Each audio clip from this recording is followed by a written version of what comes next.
राम राम जी, क्या हाल है सारे का। रियल इंडिया चैनल पर आप सारे साथियों स्वागत है भाई। आज आपके लिए सरकारी नौकरी भर्तियों जुड़ी और सरकारी कर्मचारियों जुड़ी बड़ी अपडेट लेकर के हाजिर हुआ हूं। तो क्या कुछ बड़ी अपडेट रहने वाली है।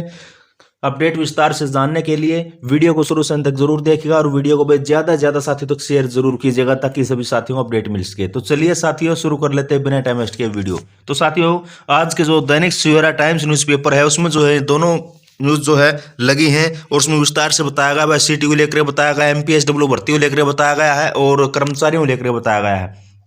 तो सबसे पहले बड़ी अपडेट पर बात कर लेते हैं। जैसा कि आप देख पा रहे हैं भाई, हरियाणा मंत्रिमंडल की बैठक आज। कर्मचारियों से जुड़े हुए एजेंडों को मुख्यमंत्री नायब सिंह सैनी की अध्यक्षता में मिलेगी मंजूरी। सीटी संशोधन, जॉब सिक्योरिटी एक्ट में संशोधन, हरियाणा कौशल रोजगार निगम पॉलिसी में भी संशोधन पर हो सकती है चर्चा। तो वही चंडीगढ़ 27 दिसंबर मुख्यमंत्री नायब सिंह सैनी की अध्यक्षता में हरियाणा मंत्रिमंडल की बैठक शनिवार सुबह यहां मुख्य सचिव के कमेटी रूम में होगी और मंत्रिमंडल की दूसरी अहम बैठक होगी जिसमें लगभग 2.5 दर्जन एजेंडों पर चर्चा होने की उम्मीद है और इस बैठक में कर्मचारियों से जुड़े एजेंडों पर चर्चा होगी। इसके अलावा अन्य वित्त विभाग से संबंधित एजेंडों पर भी जो चर्चा संभावित है। सबसे ज्यादा नजरें कॉमन एलिजिबिलिटी टेस्ट सीटी में संशोधन करवाने पर टिकी हुई हैं। लाखों युवा इंतजार कर रहे हैं कि सीटी में संशोधन हो ताकि नया सीटी उसके और संभावना है कि सीटी में संशोधन का बड़ा एजेंडा जो है मंत्रिमंडल की बैठक में रखा जा सकता है। और अभी तक जो है सीटी पास उम्मीदवारों में से स्क्रीनिंग टेस्ट या नॉलेज टेस्ट के लिए जो है 4 गुना को शॉर्ट लिस्ट करने का जो है प्रावधान है। सामाजिक आर्थिक मानदंड के अंक भी जो सीटी में शामिल हैं। चूंकि हाई कोर्ट ने जो है सामाजिक आर्थिक मानदंड के अंकों को असंवैधानिक करार दे दिया, इसीलिए सीटी पॉलिसी में सामाजिक आर्थिक मानदंड के जो अंक हैं वो हटाने जरूरी हो गए हैं। और उसके अलावा युवा मांग कर रहे हैं कि सीटी को क्वालिफाई बनाया जाए। सरकार का प्रस्ताव है कि 10 गुना सीटी पास उम्मीदवारों को शॉर्टलिस्ट किया जाए। अब मंत्रिमंडल बैठक में इस पर चर्चा होगी और चर्चा के बाद तय होगा कि सीटी क्वालिफाई किया जाएगा या 10 गुना को ही जो शॉर्टलिस्ट करने का प्रावधान किया जाएगा या 10 गुना से ज्यादा का प्रावधान किया जाएगा। तो अनुभव के जो अंक मिलते थे अब सीटी संशोधन में इन्हें भी हटा दिया गया है। और सीटी में एक बड़ा संशोधन यह प्रस्तावित है कि जब ग्रुप अनुसार स्क्रीनिंग टेस्ट होगा तो वेटिंग लिस्ट भी जो ग्रुप के अनुसार तैयार की जाएगी। मगर अंतिम फैसला जो है मंत्रिमंडल की बैठक में होगा। और सीटी में प्रावधान है कि एक बार सीटी पास उम्मीदवार अगर चयनित हो जाता है तो दूसरे पदों के चयन प्रक्रिया में उसका सीटी समाप्त हो जाता है। मगर अब इस प्रावधान को बदला जा सकता है। तो वही हरियाणा कौशल रोजगार निगम पॉलिसी में भी संशोधन होगा। तो वही चूंकि पंजाब एवं हरियाणा हाईकोर्ट ने सीटी में किए सामाजिक आर्थिक मानदंड के अंकों के प्रावधान को असंवैधानिक करार दिया और हरियाणा कौशल रोजगार निगम पॉलिसी में भी जो है सामाजिक आर्थिक मानदंड के अंकों को और अनुभव के अंकों को जोड़ने का प्रावधान है। इसीलिए मंत्रिमंडल की बैठक में हरियाणा कौशल रोजगार निगम की पॉलिसी में जो है सामाजिक आर्थिक मानदंड के जो अंक है, अनुभव के अंक हटाने का जो प्रस्ताव रखा जाएगा। और मंत्रिमंडल की बैठक में चर्चा के बाद जो है पॉलिसी में संशोधन होगा। और अभी इन दोनों के 10-10 अंक मिलते थे मगर इन्हें हटाने के बाद 80 अंक रह जाएंगे। इसके अलावा कौशल रोजगार निगम की पॉलिसी में प्रावधान किया जा सकता है कि अगर किसी कर्मचारी को हटाया जाता है तो बाद में उसे तवज्जो दी जाएगी। अगर कोई कर्मचारी स्वयं इस्तीफा देगा तो उसको दोबारा तवज्जो मिलेगी। अगर किसी को दुराचार से हटाया जाता है तो उसे दोबारा नहीं रखा जाएगा। जॉब सिक्योरिटी एक्ट में संशोधन संभव, कैलेंडर वर्ष में 2 से 40 दिन का समय सुलटेगा।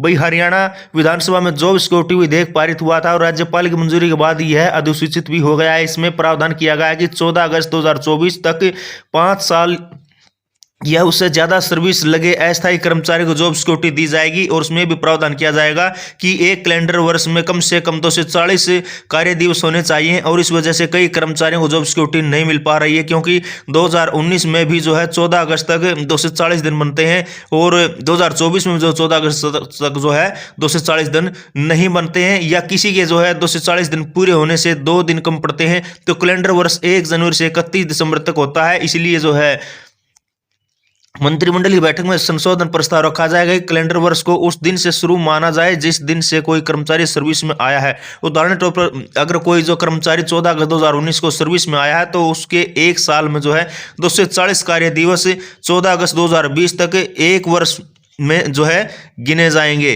तो इसी तरह जो है अगर कोई कर्मचारी 20 मार्च 2019 को सर्विस में आया है तो उसके एक वर्ष के 2 से 40 दिन 20 मार्च 2020 तक के जो है एक साल में जो है गिने जाएंगे। तो ऐसा करने से कई अस्थायी कर्मचारियों को जॉब सिक्योरिटी का लाभ मिल सकेगा। भाई एमपीएसडब्ल्यू मेल पद के सर्विस रूल को मिल सकती है मंजूरी। तो भाई स्वास्थ्य विभाग में एमपीएसडब्ल्यू मेल का पद होता है और इस पद पर जो है आदि अभी तक जो है इसीलिए भर्ती नहीं आई है क्योंकि इसके जो रूल अमेंडमेंट है, फाइल है, सर्विस रूल में संशोधन, वो जो है नहीं हो पा रहा है। और इस पद के योग्य युवा लगातार जो है मुख्यमंत्री नायब सिंह सैनी, मुख्य प्रधान सचिव राजेश कुल्लर से मिलकर आग्रह करते हैं। और स्वास्थ्य विभाग ने जो है मंत्रिमंडलीय बैठक में नियमों को संशोधित करने की मंजूरी मुख्यमंत्री से मांगी थी और मुख्यमंत्री ने यह मंजूरी 26 दिसंबर 2024 को दे दी है। इसलिए मंत्रिमंडल की बैठक में स्वास्थ्य विभाग का यह प्रस्ताव लाया जा सकता है और मंत्रिमंडल की मंजूरी के बाद यह पद भर्ती के लिए हरियाणा कर्मचारी चयन आयोग के पास भेज दिए जाएंगे। अब जो है अगली बड़ी जो अपडेट है वो भी आपको दिखा देते हैं भाई, वो जो कर्मचारियों से जुड़ी है और सीटी से जुड़ी है भाई।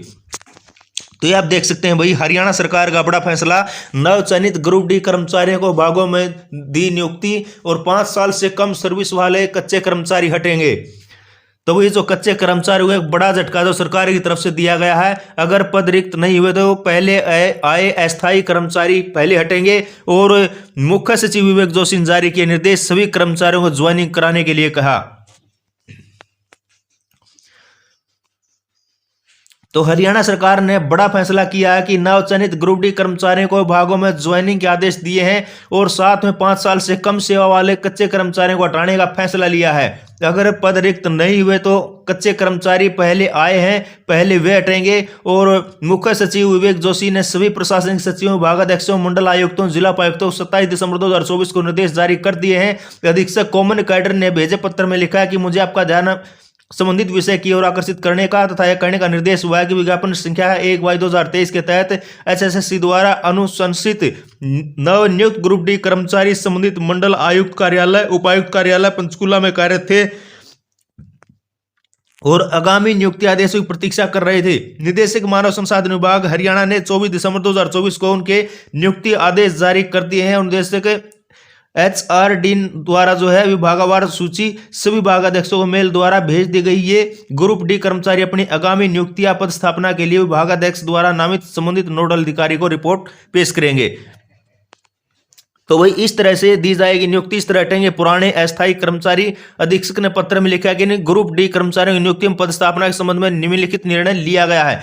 नंबर 1, नवनियुक्त कॉमन कैडर ग्रुप डी कर्मचारियों को उस पद और जिले में जो है कार्यग्रहण करने की अनुमति दी जाएगी जहां मानव संसाधन विभाग द्वारा उसकी नियुक्ति की गई है।